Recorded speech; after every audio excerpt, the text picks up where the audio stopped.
normal life, but using the phone a little bit less, doing a little bit less outreach for teaching and answering people's questions, and just being less connected with other people and more connected to this body and mind and deep listening and the community here.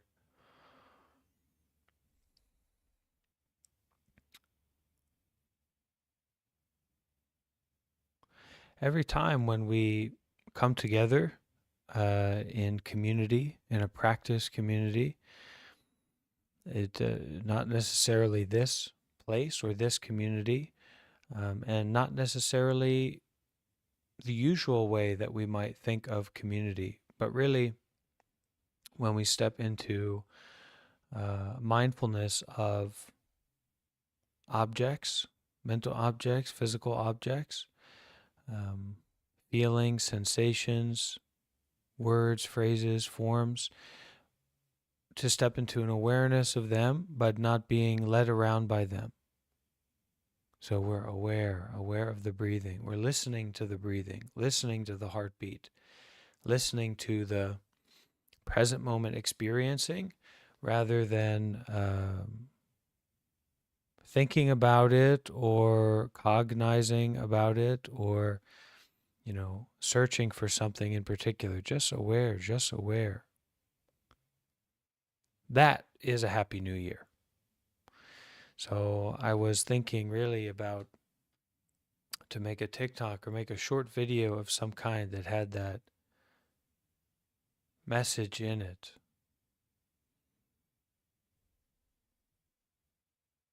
But the message is there whether we get it or not.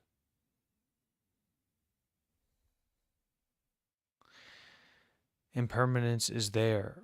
So freedom from being stuck in any suffering or any joy or anything at all is there, regardless of how you feel about it, or if you practice something or you don't practice something. It's right there. Home is right here. Every moment, every breath is a new year, is a new reality, and even that is not as new, not as fresh as the direct experience of it.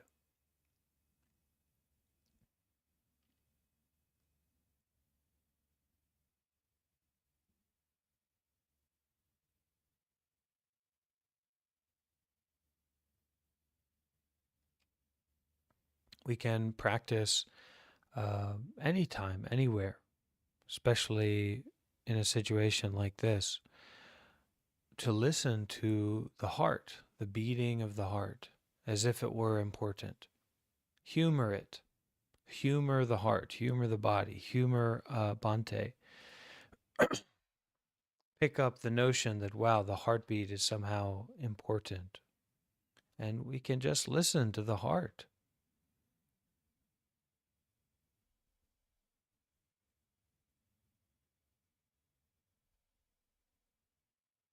In the same way, we can listen to our breathing.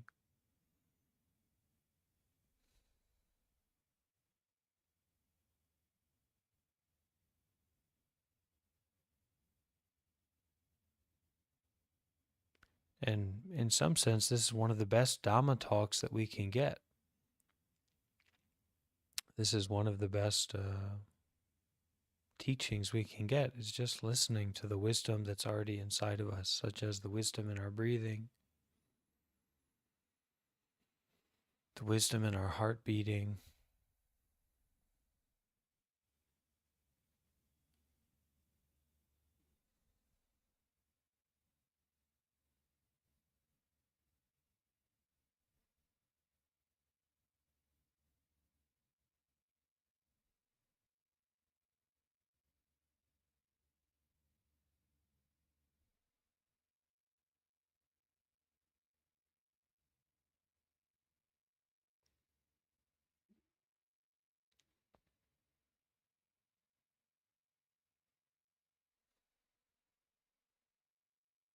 And this is the practice of not getting anything, of not going anywhere, of not understanding anything, not figuring anything out.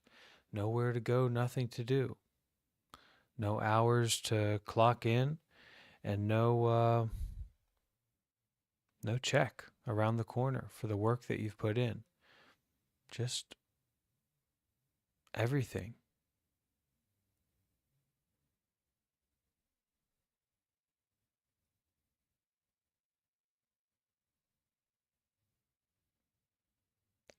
The totality of present moment experiencing. And that's a good deal. It's cheap, not something special, not something to dangle out in front of you or, be led around by someone else dangling that in front of you. Our present moment breathing is the doorway to and is freedom, healing, coming home, the whole path in a single breath.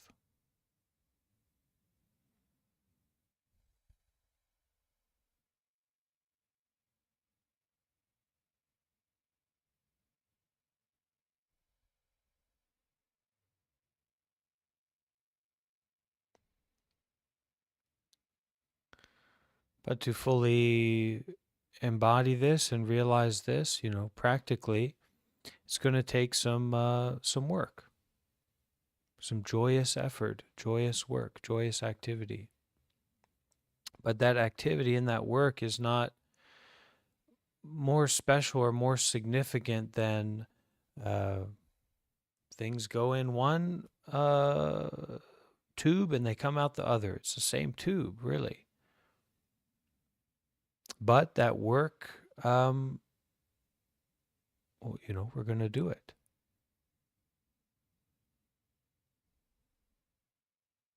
Just in the same way that we're going to eat and defecate or drink water and urinate.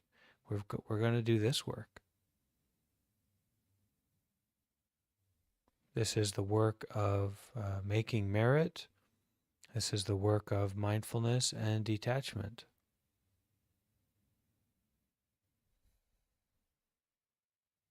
In all kinds of ways.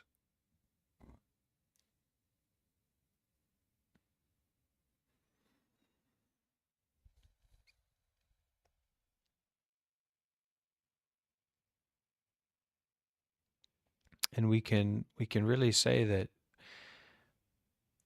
this gathering and the right meditation, the right practice is a penetration into reality, always. Sometimes we need more gentle reality. Sometimes we need more intense reality. But it's always arriving.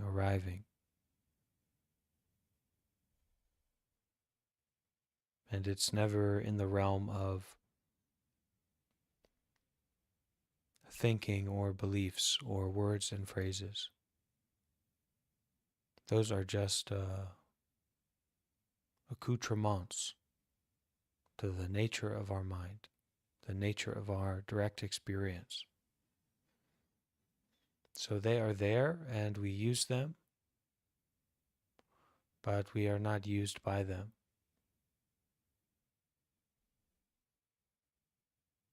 Even the special words and phrases like Buddhism or meditation or being a good person or doing good deeds. But we've got to be practical,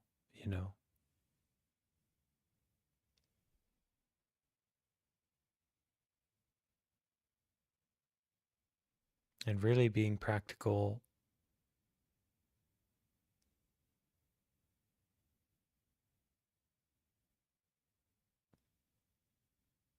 is not difficult. It's just becoming aware of this situation, this experience, and then taking care, taking responsibility, attending to.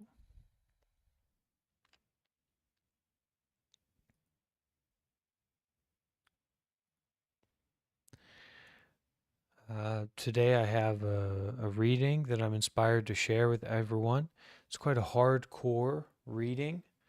Um, it's very deep. It's really emphasizing that Chan iconoclast perspective, or that Zen iconoclast perspective. I find that very enriching and encouraging and inspiring. So I like to share that with the group. There may be some things that you understand that I don't understand, vice versa, and, you know, what's to understand about a big pile of dirt? Maybe we don't need to be confused during this period of time.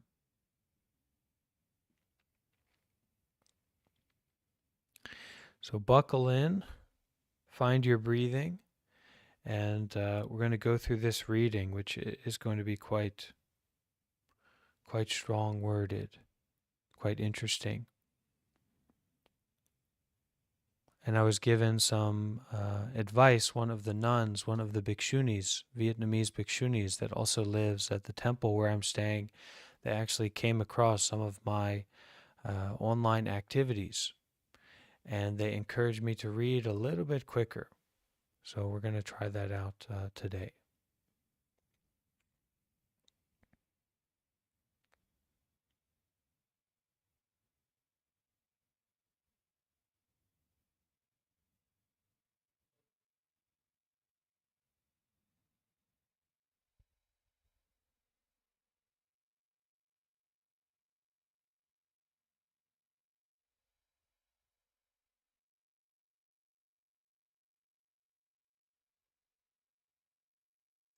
This is a reading from Master Desan, who was a Chan master or a Zen master that lived in the years of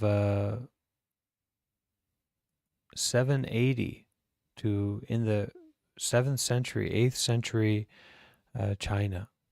And we have his teachings and words here to share.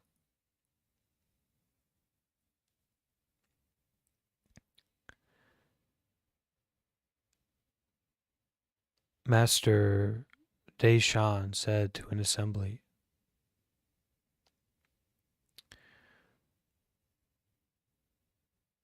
"What concerns do you have from morning to night? Isn't it that you want to show off by questioning me? I am not afraid of you, but I wonder what doubts you have." So what doubts you have about the Buddha nature, about the truth, about you're not missing anything. Recently, in this time of degenerate teaching, there are lots of groups of ghosts who run off at the mouth to others, claiming to be spiritual masters. I wonder how much Zen you have managed to learn. Come tell me about it. And a part of this context is that this Zen master Desan is speaking to an assembly of people who are probably Buddhist people who are familiar with different meditation centers, different monks and monasteries and nuns, because Buddhism was very prevalent at that time. And they're coming to this assembly to listen to him, to hear him. He has a few things to say. Your blind baldies at various centers have taught you to practice. How many Buddhas have you produced running to irrelevancies? Blind baldies is a kind of critical term for monks at that time. So your blind baldies at various centers have taught you to practice. How many Buddhas have you produced running to irrelevancies? So question, how much freedom have you got? How much enlightenment have you got from all of these practices and exercises that were taught to you? What do you have to show for it? Now, If there is nothing to learn, then what are you after? If you have learned anything, then try to show me what you've learned. But you'll have to be ready to take a beating if you say anything wrong. You've been charmed by the old baldies in centers all over into claiming you are practitioners and rigidly posturing as if you were like enlightened people. Don't use your mind whimsically.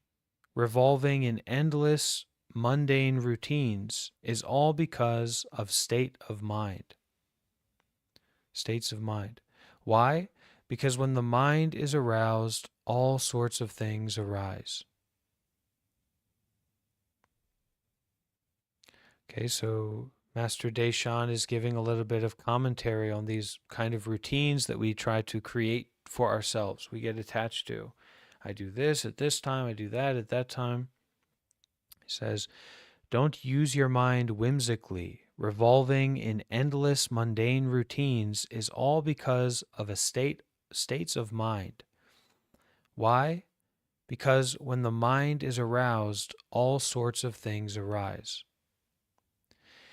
If you can refrain from producing a single thought, you will be forever freed from birth and death, and will not be bound up by birth and death.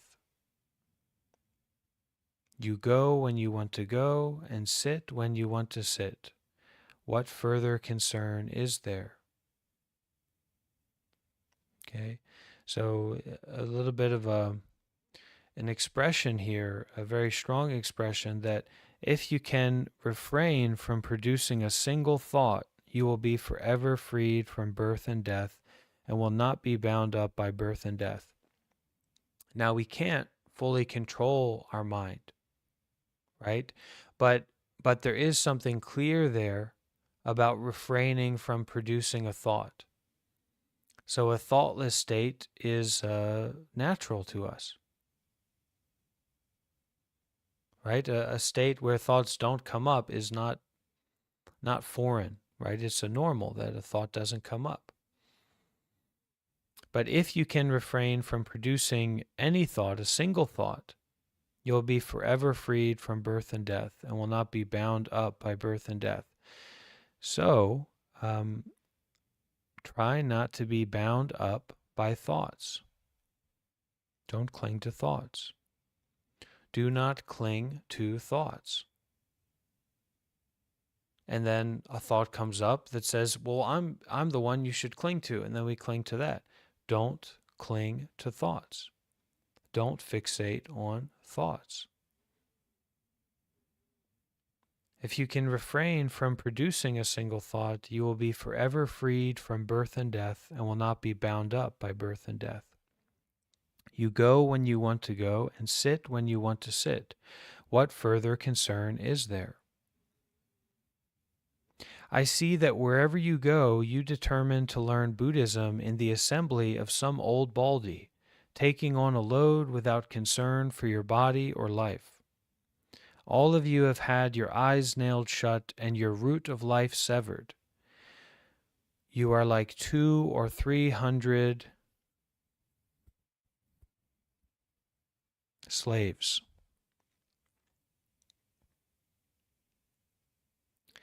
You say your regal sway sets up the banner of the teaching to open the eyes of later generations, but can you even save yourselves?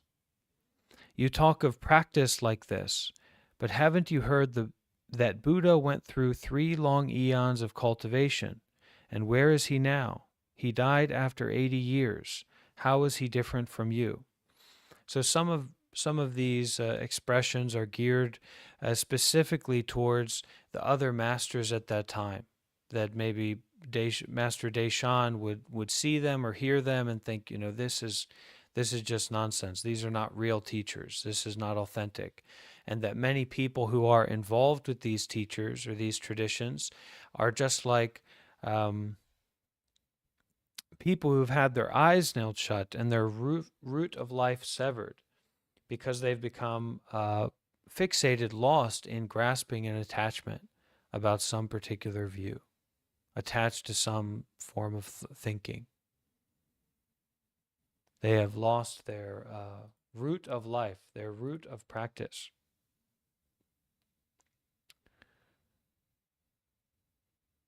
Don't go crazy. I suggest to you that it would be better to stop and not be obsessed with anything. The moment a thought flashes through your mind, you are a minion of the devil, an immoral worldling. Okay?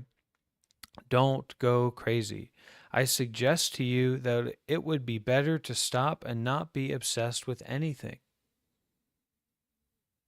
Don't be obsessed with anything. The right or the wrong, enlightenment or your life falling apart, success or failure, this or that, this place, this person, that person. Don't be obsessed with anything. And we can say be ordinary or be normal, be open, be flexible.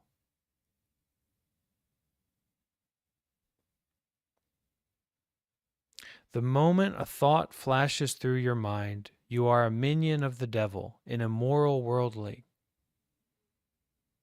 So is your virtue, is your freedom, is your skillfulness really found in this complicated thinking? Is that actually where your wisdom and your compassion and truth is coming from? Maybe not, right? We have to open ourselves to that state of non-thinking, not being obsessed. You see me appearing in the world, and you all want to get together in groups of 5 and 10 and come challenge me with difficult questions, hoping to tongue-tie and silence me. You are puppets. Why don't you come forth now? If you fill a burlap sack with awls, you'd be quite skilled if none of them stuck out. I'd like to ask you what's true. Don't be mistaken. You impulsively run elsewhere, claiming to understand Zen and the way, boasting and putting on airs. When you get to this point, you will have to vomit it all out before you can realize freedom. So don't get attached to enlightenment or the way or any state, especially those positive states. We can also reify ourselves through these ideas of enlightenment. We can also reify ourselves through these ideas of depression or anxiety or mental illness that we just become obsessed with. I'm dealing with this. I'm dealing with that. I'm a good person. I'm a bad person. I made this mistake. Just go for a walk. Don't be obsessed with anything. Just put it down.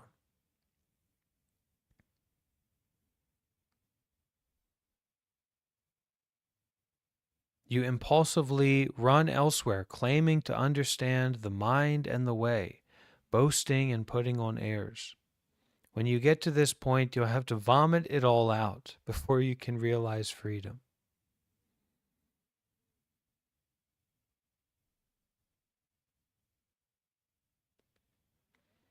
Just do not stick to sound and form externally, and do not conceive of subject and object internally. So there is a sound, don't stick to it. There is a form, there is an appearance. This, that, good, bad, blue, yellow, etc. Don't stick to it. And do not conceive of subject and object internally. Do not create these dualistic distinctions.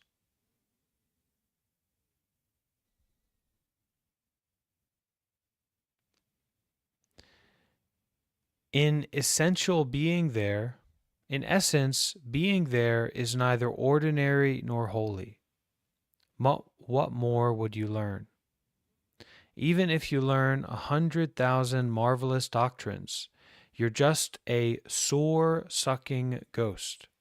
It's all mere fascination. Okay? In essence, in the essential, being there, being mindful, being present, coming home, right? Arriving in the here and the now. is neither ordinary nor holy. Freedom, true peace, true love is neither ordinary nor holy. What more could you learn? Neither good nor bad. Neither you nor not you. Even if you learn 100,000 marvelous doctrines, you're just a sore-sucking ghost. It's all mere fascination. It means that each and every one of those marvelous doctrines or ideas or plans or expectations that you set up, or the negative side as well, but we emphasizing the positive side because maybe we get spiritual ideals in mind, right? Those depressive states, that misery, that the lostness that is in your life, all of these marvelous, clearly understandable things that really make sense, that really appear to be true. It's really like that. It sure is, right? Even if you learn and understand 100,000 marvelous doctrines, you're just a sore-sucking ghost. You're just sucking on a sore. It's impermanent. It's unsatisfactory. It does not exist as a separate self-entity. It's just blah. Nothing. Not much important. Zip, zap, zop. It's all mere fascination. It's just a temporary.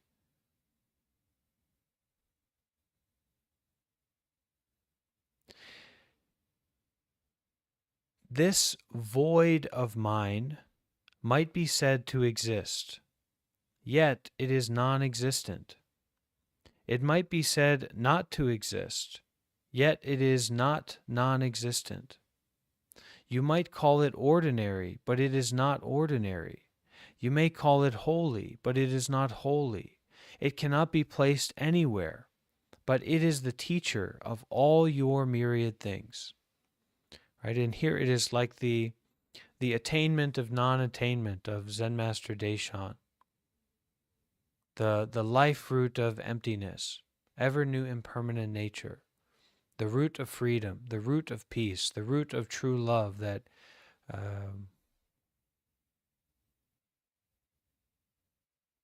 is beyond any kind of understanding. So Zen Master Desan says, this void of mine, this great space of mine, might be said to exist, yet it is not existent. It might be said not to exist, yet it is not non-existent. You might call it ordinary, but it is not ordinary. You may call it holy, but it is not holy. It cannot be placed anywhere, but it is the teacher of all your myriad things. Right? This emptiness, this spaciousness, this depth of present, the reality of this simple situation, simple experience, cannot be placed anywhere. And yet everything arises from cannot be placed anywhere. You can pick it up and use it freely. It is the teacher of all your myriad things.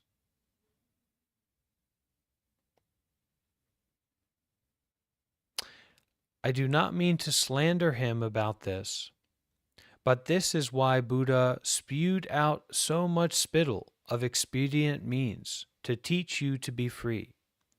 Don't search outside. As long as you don't acquiesce, you want to collect unusual sayings and store them in your chest so you can talk cleverly, getting by on glibness, hoping to be acknowledged by people as a Chan master, wanting to obtain a position of prominence.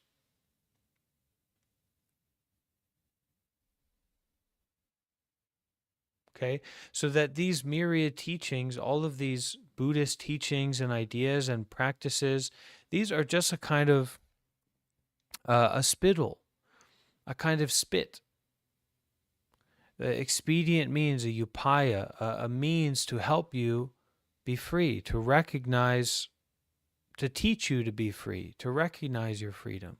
That's all. Buddhism, meditation, virtue, spirituality, all this jazz, right? It's just there to teach you to be free. It's not there to be worshiped, certainly not there to be bought or sold. It's not there to even make you feel good.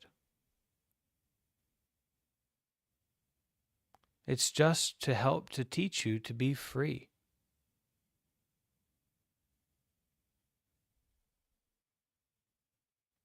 Don't search outside. That keeps us from a lot of difficulties and confusions. Don't search outside for it, whether it's a substance or a person or a situation or an experience or anything. Don't search outside. That doesn't mean we can't go outside. It doesn't mean we can't go for a walk. It means that with each breath, with each step, we come home. And we know that the step, whether we recognize it or not, is home. Every breath, whether we know it or not, is home already.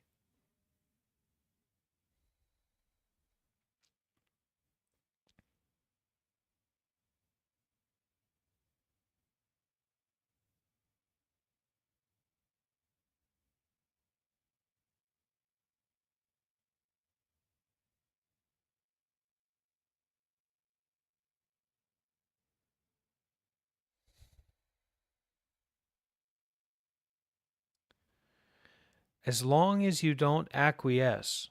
So I feel here there is a reluctance for us to accept this. There is a reluctance for us to digest this, even to, there's a reluctance to lose everything, right? There's a reluctance to have a table that nothing can be placed on. Well, what kind of table is that? What kind of life is that? That is the life of freedom. That is the table of liberation.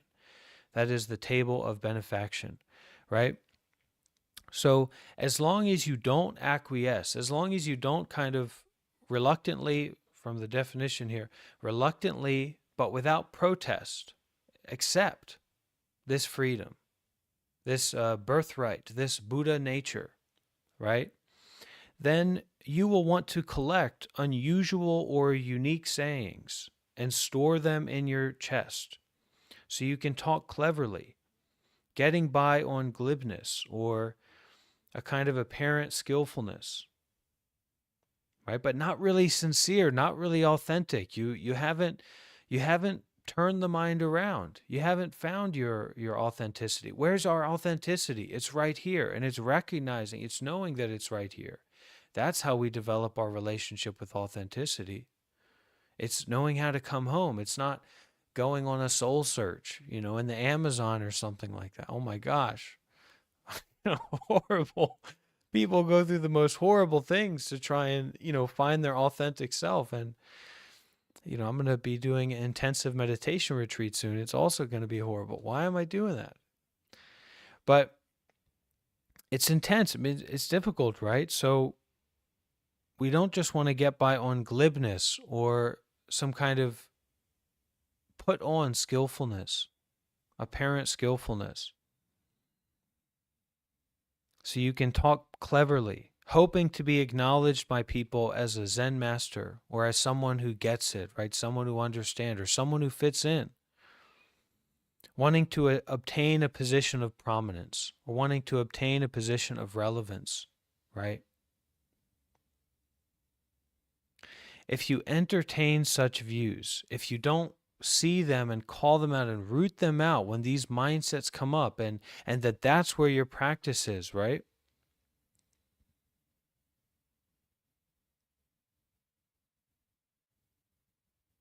If you entertain such views, then someday you'll go to hell where your tongue will be pulled out, right? You won't be able to speak. Everywhere you go, you look for people to say you are a member of the school of the Chan founder.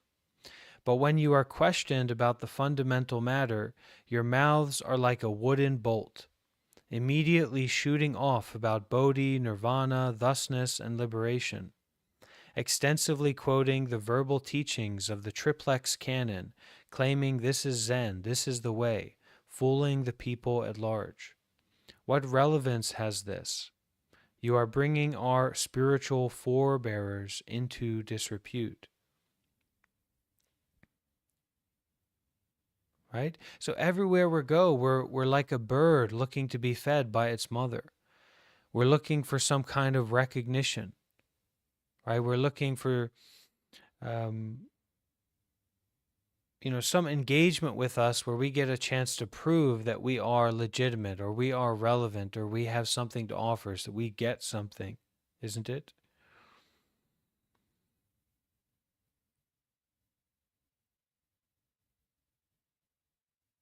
What relevance has this?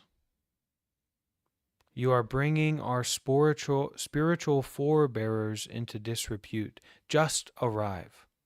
Don't try to prove anything. Don't search outside for your nourishment. You have everything you need inside of yourself to nourish this freedom. You can do it.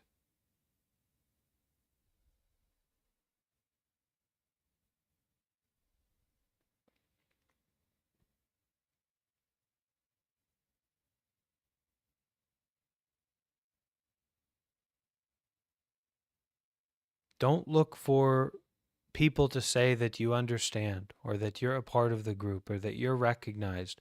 Recognize yourself. Recognize your self nature and then interact from that place of solidity and freedom. Interact from that place of clarity.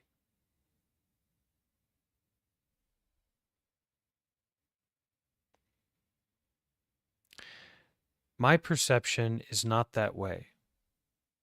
Here, I have no Buddha and no Dharma.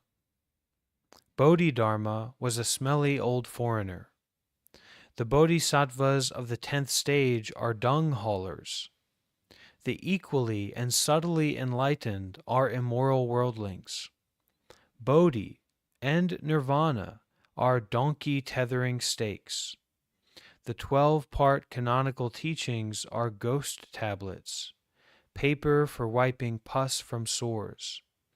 Those who have attained the 4 fruitions, the 3 ranks of sages, and those from initial inspiration to the 10th stage are ghosts haunting ancient tombs, unable to save even themselves.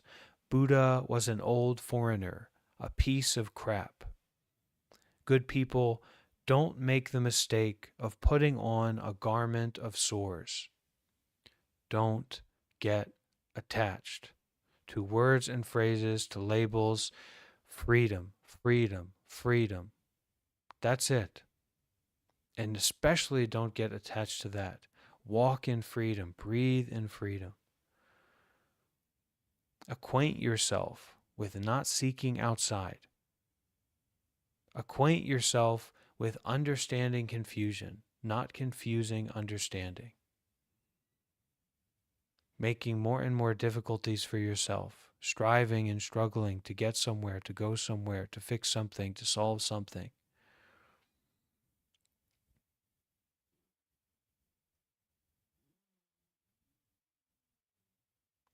Buddha was an old foreigner, a piece of crap. Good people, don't make the mistake of putting on a garment of sores. What are you studying? Having eaten your fill, you talk about thusness and enlightenment. Do you have blood under your skin? You have to have a strong character before you can attain. Don't be infatuated with sages, for sage is an empty name. Anyone who can present you anything from anywhere for you to cling to obsessively, produce interpretations about, keep carrying around and caring for, has in any case become delusive and aberrant. departing from the standard. Okay? Anyone who can present you anything from anywhere for you to cling to obsessively, produce interpretations for, keep carrying around and caring for, has in any case become delusive and aberrant. Don't trust that person that presents you with something to cling to obsessively.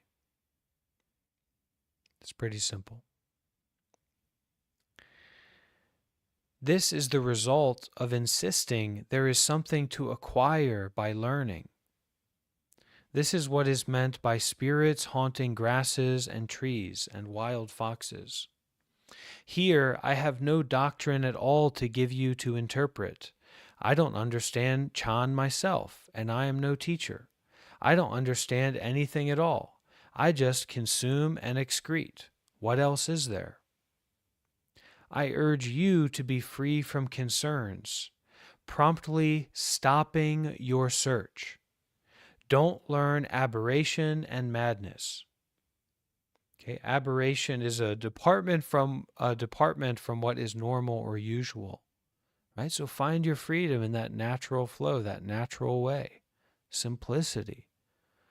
And sometimes that means we go for a walk and we don't come back.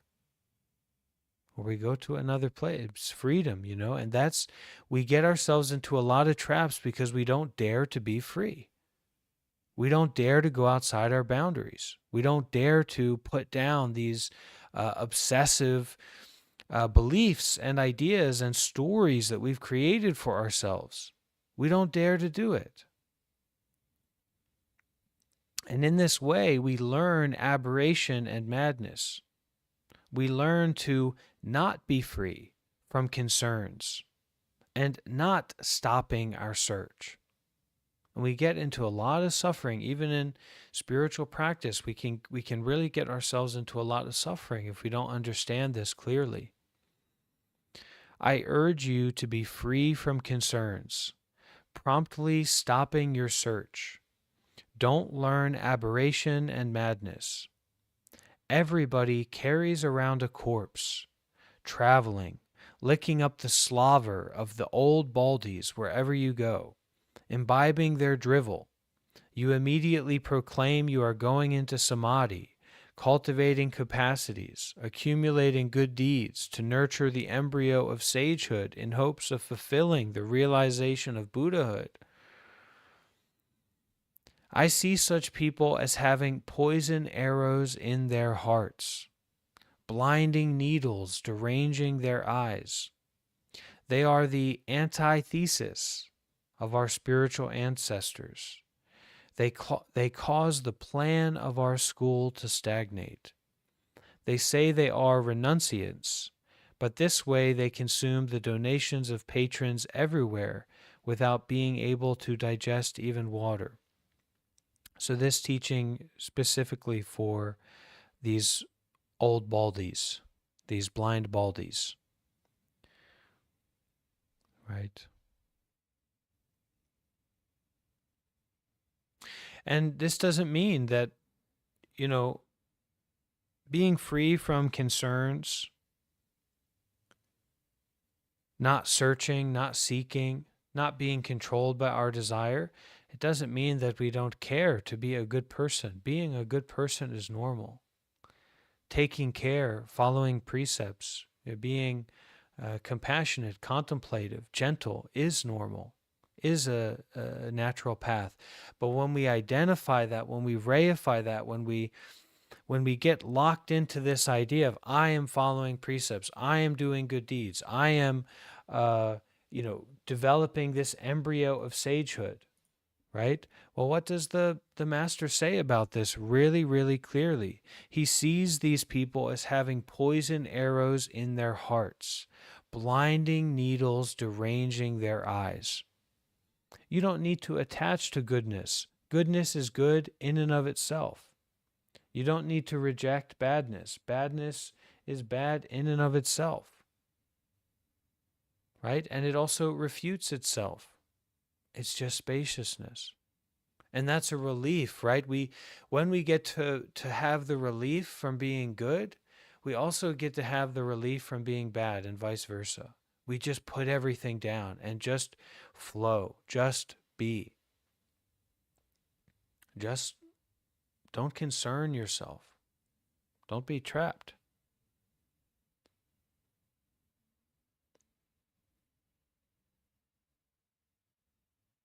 Don't calculatingly claim you venture to travel in foreign lands, not taking care of your parents at home. Master Desan is going in on the blind baldies here. Don't calculatingly claim you venture to travel in foreign lands, not taking care of your parents at home. Do you think there is no fault in that? Don't misuse your mind. The Lord of the underworld will will punish you for the cost of your footgear someday. Put a ring through your nose and hitch you to a post to make you pay back the cost of your lodging. Don't say I didn't tell you. So Zen Master Desan here is really calling out any attachment that you have about your path, any attachment you have about being a monk and leaving home and practicing this auspicious way. And wow, look at what I'm doing. Look at what I dare to do. You will pay back this debt of grasping. And it's the same for anything that we do. And worst of all, you will be as such a person with a poison arrow in their hearts, blinding needles deranging their eyes. So even if you have the goodness in your heart, even if you have this great aspiration to help and to bring benefit and to do good, right? There's a poison arrow there that hasn't been taken out.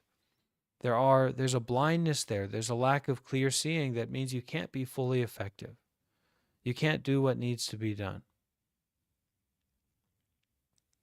Or at least you'll be quite wasteful in terms of energy in what you do. So we've got to take out that root of attachment to what we are doing, who we are, what this whole story is about.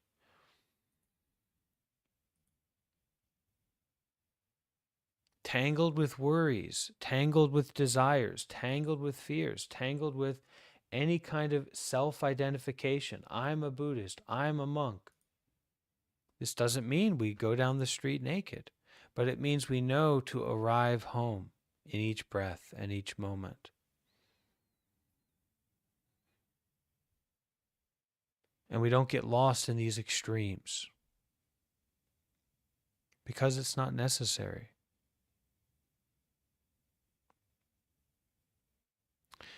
You people sure seem lucky. Meeting me, coming out in public to untie you, uncage you, and unburden you, so you can be decent people. No state of being in any realm can contain you. There is no special doctrine besides. Right? When we really take out that root of grasping, of attachment, of self-reification and self-identification, then no one can trick us. No one can contain us. No state, no experience, no anxiety, no depression, no realm, right? No difficulty that we go through can contain us because we come back, we arrive home, we break the chains, we break the superstition of self-fixation.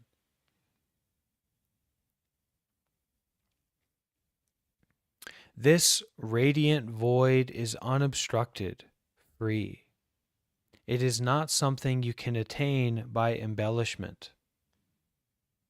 Right? So you cannot seek this out or describe it or kind of empathize with it. You're empathizing with the void or with spaciousness or with freedom is not freedom. You can't reach it like that.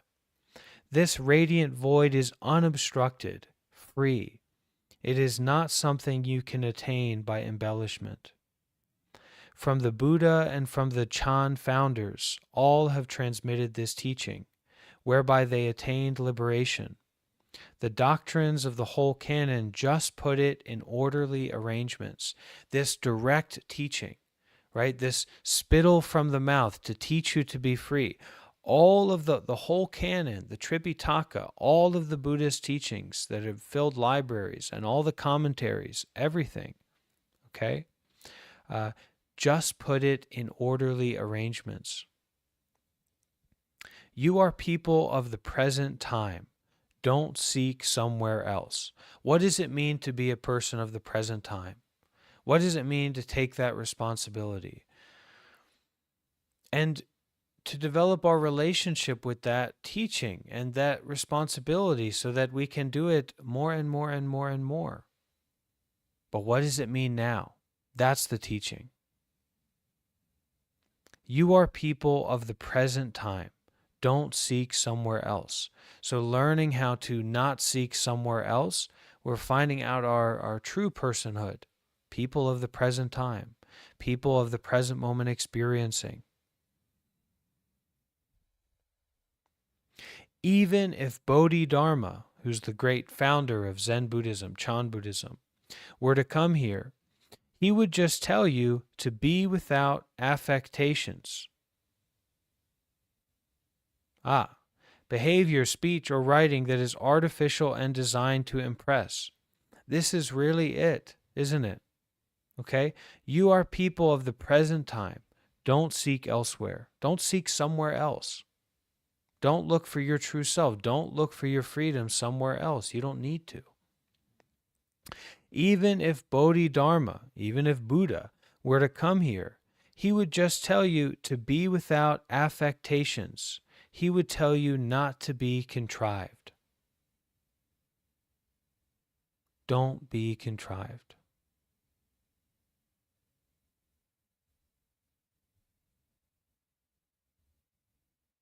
Most important of all, don't fold your hands and pretend to be a Zen teacher or a spiritual teacher, looking for a place to appear in public, talking cleverly to seduce the younger generation in hopes of getting people to call you an elder.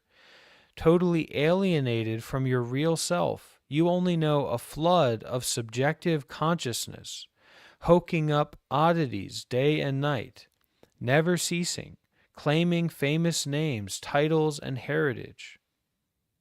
Okay, only an actor. I am not one of your gang. If I see a great master failing to discern good and bad, I criticize him for it. I call him out for it. I speak out.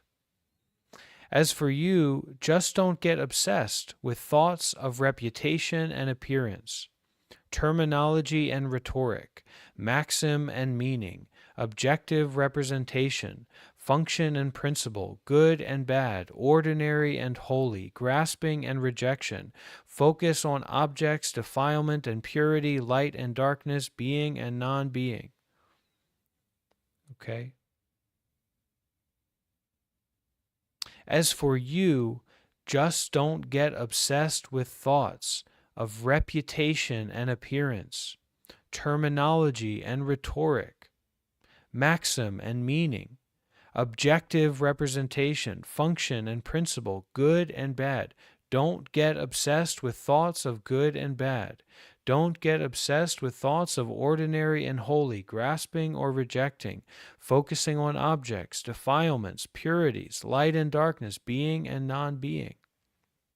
Don't be contrived. Take a walk, take a bath, take a breather. But don't obsessively look at these thoughts, these ideas. If you get it this way, only then are you an unaffected individual. Then even Buddha cannot compare to you. Even the founders of Zen cannot compare to you. Don't go running off, flattening your feet. There is no special Chan path to study. If anything is attained by study, it is secondary or tertiary, an externalist view. It is right here and now. It is like a sword. It is like a blade that can cut through everything, can cut through the whole earth. In the slicing is the present. It's like a razor. It's like a cloud. It fully expresses itself as it is right now.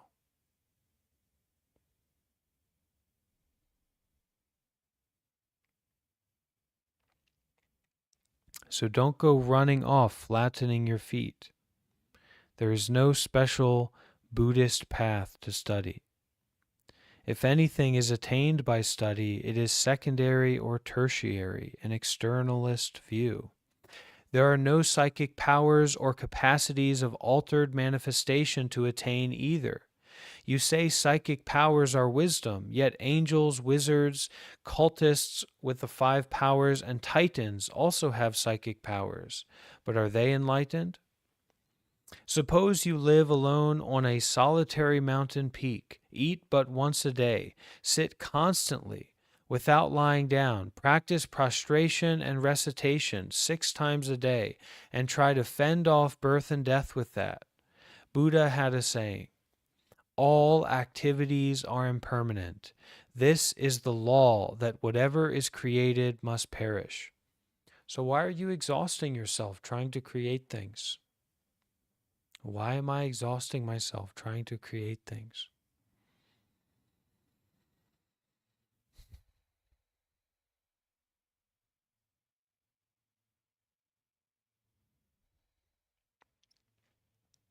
Buddha had a saying, all activities are impermanent. This is the law that whatever is created must perish.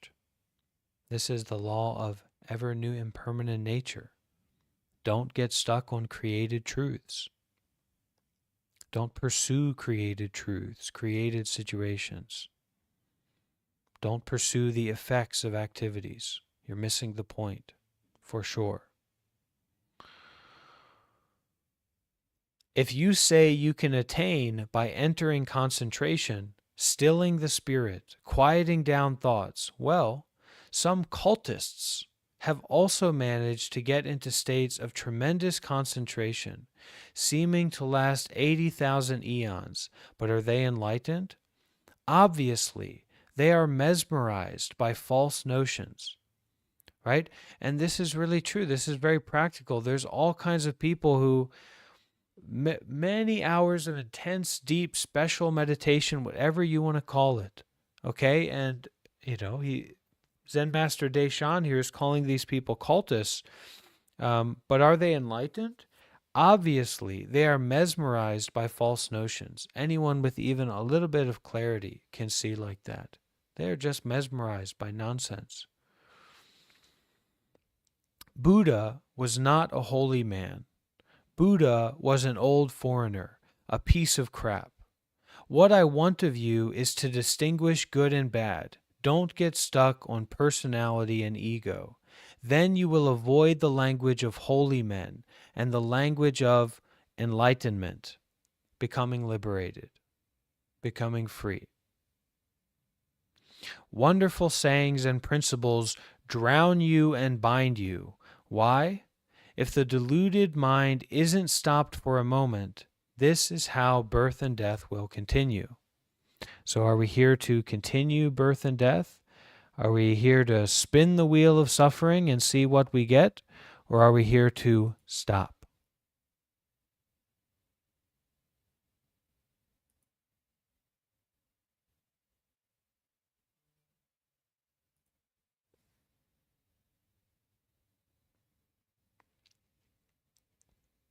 Time does not wait for anyone. Don't pass the days wavering and shilly-shallying. Time should be valued. I'm not expecting you bumpkins to carry baggage. If you agree, then trust. If you don't agree, well, everyone has his own bowl of crap. Take it away. What's this? Okay. Time does not wait for anyone. Don't pass the days wavering and shilly-shallying. Time should be valued. I'm not expecting you bumpkins to carry baggage. If you agree, then just trust. If you don't agree, well, everyone has his own bowl of crap. Take it away. I also don't seek after your old baldies all over the place, who occupy a site and preach Zen and the way. I also don't seek after your old baldies all over the place, who occupy a site and preach Zen and the way. You rush to learn from them and quote from them, but here I don't have any doctrine at all to give you. You take what you get by question and study to be knowledge and understanding. But I can't go to hell. I can't go to the hell for liars where tongues are pulled out. If any if anyone has anything at all to teach you or says, there is the Buddha, there is the doctrine, there is the world to escape, they are all foxy charmers.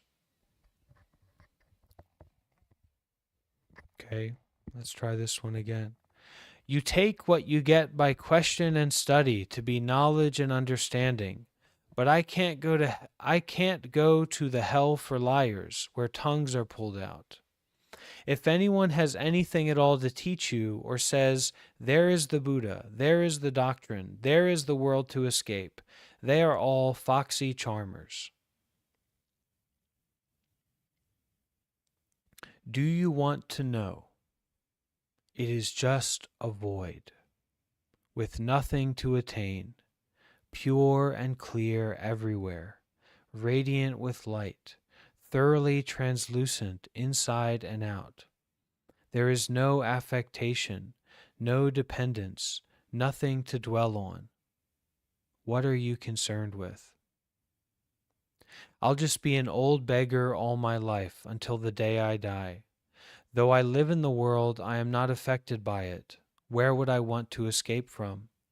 Even if there were some place to go, that too would be a cage where bedevilment can get at you. Don't belabor your body and mind, for there is nothing to attain. All that is necessary is to avoid belaboring sound and form at all times. Just set aside your activities from here on out, and you will suddenly shed bridle and chain, and forever remove cover and wrapping. When a single thought is not produced, then linear succession is cut off.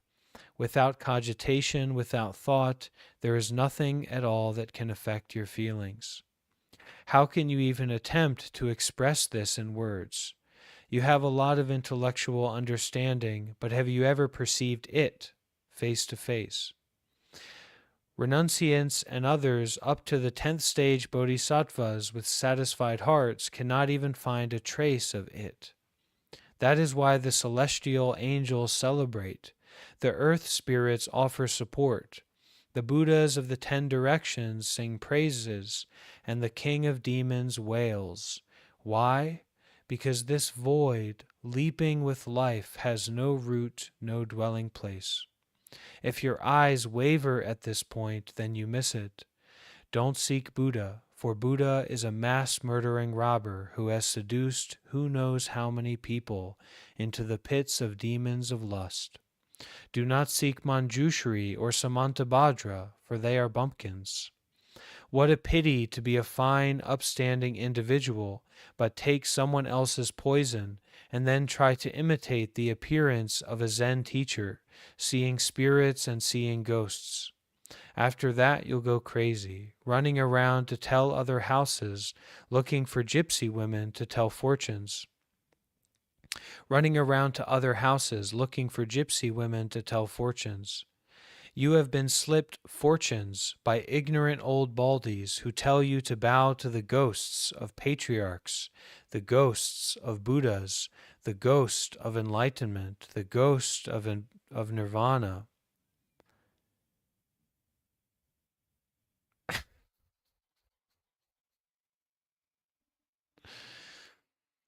So I'm just reading from the book here.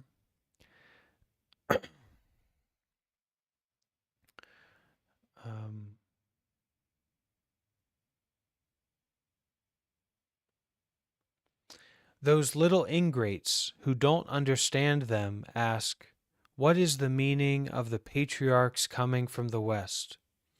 The old baldies then hit their meditation benches, pretending that that is objective representation, or hold up a fly whisk and say, fine weather, nice rain, good lamps, using clever words to create arbitrary categories, saying there is a mystic path, a bird's path, and an outreach.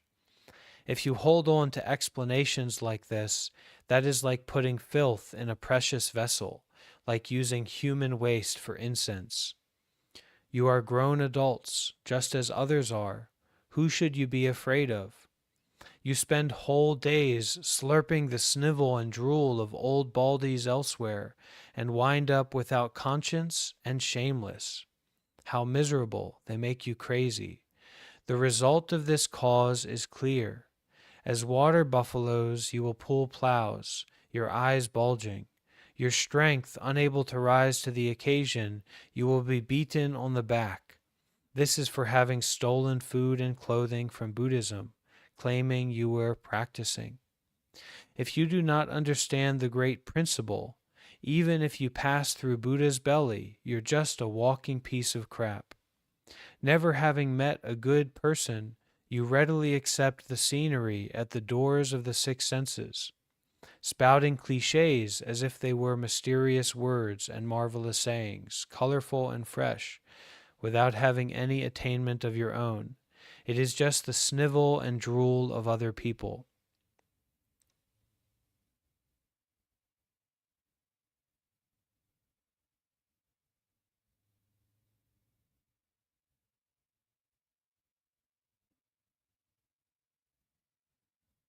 So we have to see it for ourselves.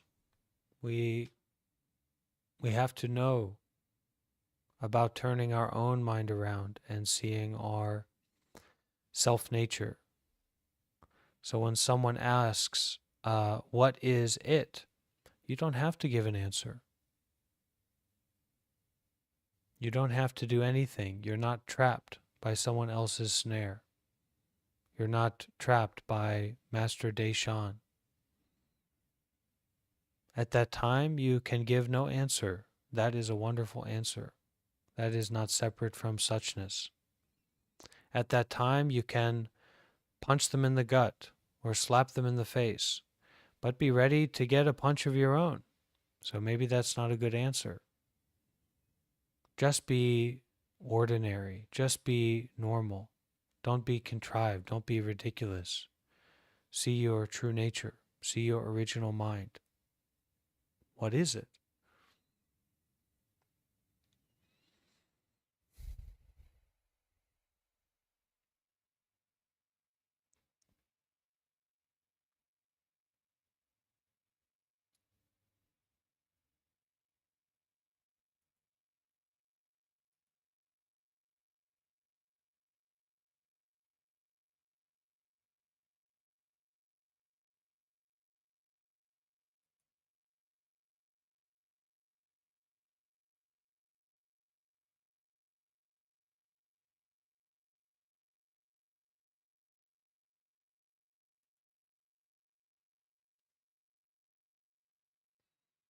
So this is the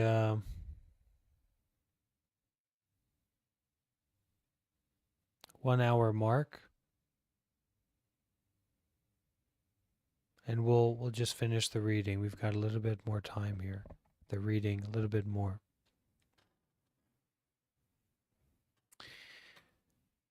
There is also a type who gather in twos and threes for discussion. Where is freedom from affectation preferred?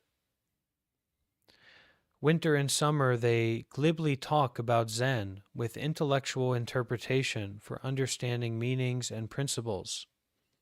You all entertain views like this, looking for some advantage. Is there any true principle like this? You'll go to hell someday. Don't say I didn't tell you.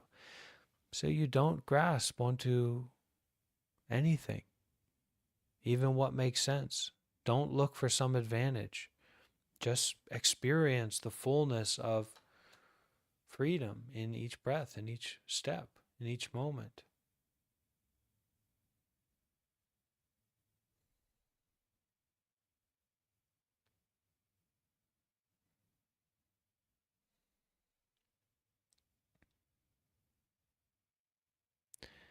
Wherever you go, you don't harvest, talking to our blind baldies again. Wherever you go, you don't harvest a single vegetable. You don't gather a single bundle of firewood. One day, when your luck runs out, you'll be eating nothing but grass, consuming the donations of the faithful in vain. You only arbitrarily claim to be studying. even pretending to be Zen masters. But it's the same for ourselves, isn't it? Consuming from one thing to the next, from one movie, TV show, video to the next, right?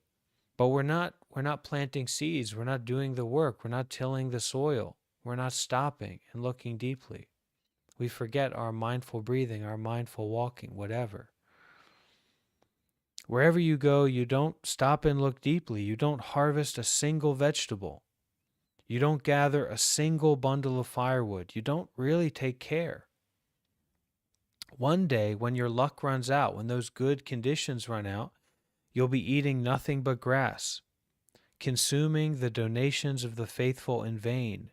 You only arbitrarily claim to be studying, even pretending to be Zen masters or pretending to be masters of our own mind. Who is there to master the mind? What is the mind to be mastered? What are we talking about? What's going on here? This is of no benefit to people. For your own part, in all your activities, 24 hours a day, your mind will stick to things. When you see people, you only want to seduce them, wagging your tail, pointing to one thing and talking about another. In the eyes and in speech, unable to see in actuality, you just want to use imitative sayings to check understandings. So we're not really touching reality. We're not touching true love, true experiencing. If we aren't facing our own mind, if we're just constantly seducing ourselves, that's what we're going to do when we encounter other people. We won't see them. We won't meet them. We'll just meet our nonsense. How am I different from you? Don't take the glibness of the moment and wind up ingesting others' poison, becoming like greedy. Zen Master Desan is using this word a lot of whores, but I think I don't. That's a kind of a tough word, but let's try it for this one. How am I different from you? Don't take the glibness of the moment and wind up ingesting others' poison, becoming like greedy whores with no morals, blind baldies, and herds of sheep-like monks perverting other people and leading them into hell. Okay? Don't take the glibness of the moment, the play or the talkativeness of the moment, and wind up ingesting others' poison, believing in just the nonsense that's being spouted out there, the spit and the drivel. Don't grasp onto the drivel. Don't drink spittle. Okay? Drink the truth. Drink mindfulness and detachment, and that's just spittle. Don't read books in a trivializing way, pursuing slogans and mottos, looking for competition. When one after another passes stuff like this along, when will you ever stop? What I am encouraging is not a bad thing. You must have your own eyes to discern the pure and the polluted. Are they words of a Buddha or words of a demon? Don't let others confuse you.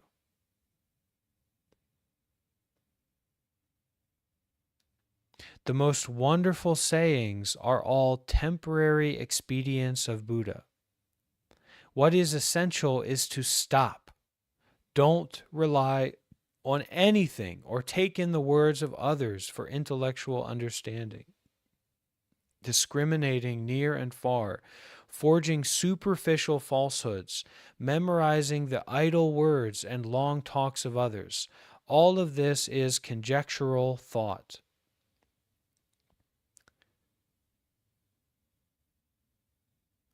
We're just making stuff up.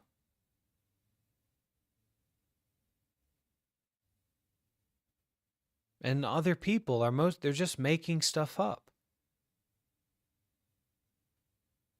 The tide comes in and it goes out, but that's not the tide coming in and going out.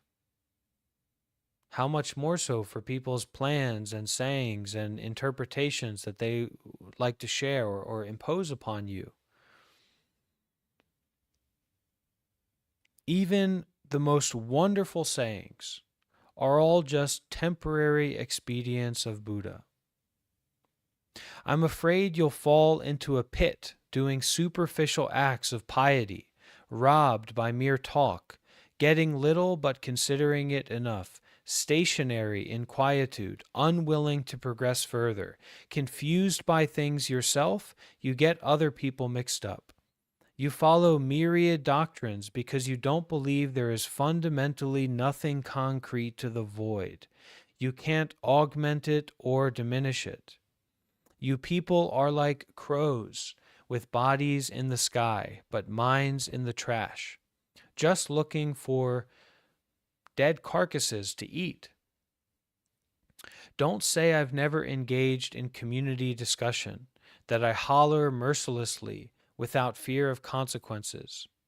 It's just because you don't keep to your own lot, but race off to the four quarters to stand by others' doors, like banshees relating statements and passing on sayings, making up interpretations according to obsessions, tracks of mind not forgotten. Forget the tracks of your mind. Forgive yourself.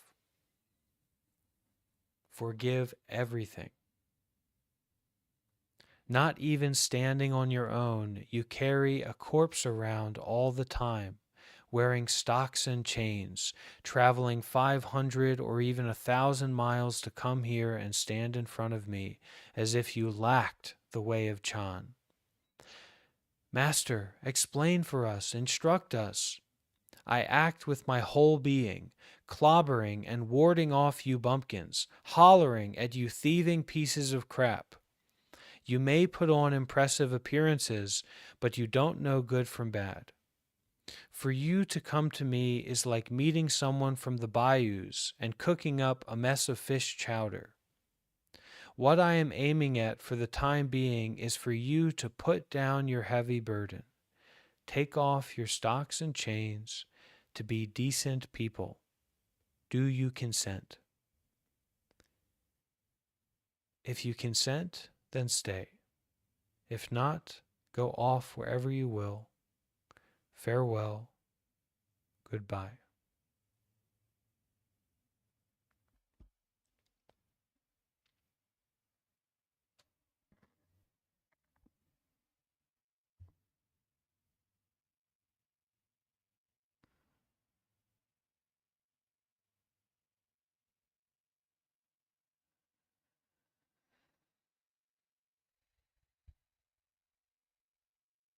Okay, let's finish with a dedication of the merits. And we'll have the opportunity to check in again soon. So I invite everyone to unmute their microphone and can repeat after me.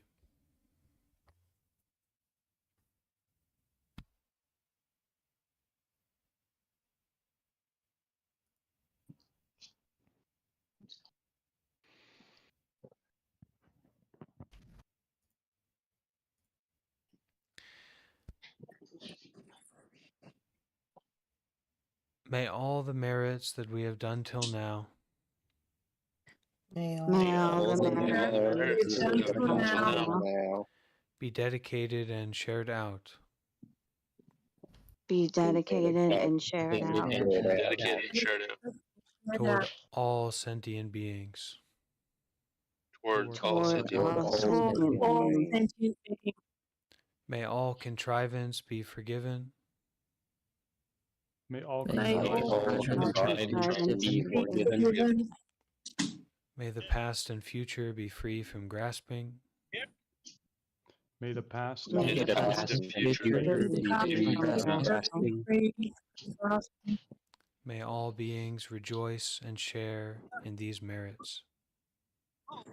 may all May beings May all all May beings all beings rejoice and beings share share rejoice in in and these these share merits. in merits. these merits. May it be, may it be, May may it May it truly be, may be. be, may be, may may be, truly be. may truly be. Okay, that's all, folks. Thank you so much for being here.